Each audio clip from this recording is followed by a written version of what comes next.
Police ছাড়া বাংলাদেশ। সারা বাংলাদেশের থানাগুলোতে তালা ঝুলছে, কোনো পুলিশ নেই।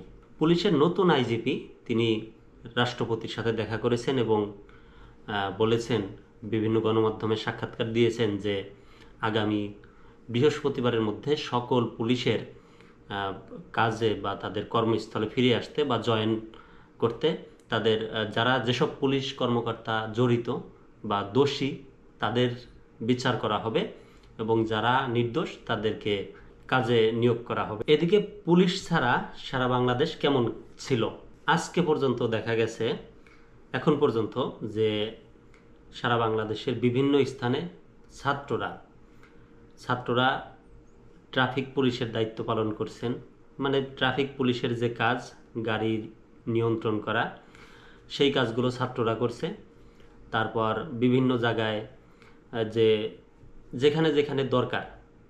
তবে অনেকেই বলছেন যে পুলিশ ছাড়া একটা দেশ চলতে পারে না, সব পুলিশই তো আর অপরাধী না, অনেক পুলিশ আছে যে নির্দোষ। তারপরে দেশের ব্যবসা বাণিজ্য, যেসব ব্যবসা বাণিজ্য মানে টিকিয়ে রাখতে হলে বা চালাতে হলে, তারপরে সব কিছু ঠিক করতে হলে বাংলাদেশে বা একটা দেশে পুলিশের খুব দরকার, বা পুলিশ ছাড়া চলতে পারে না।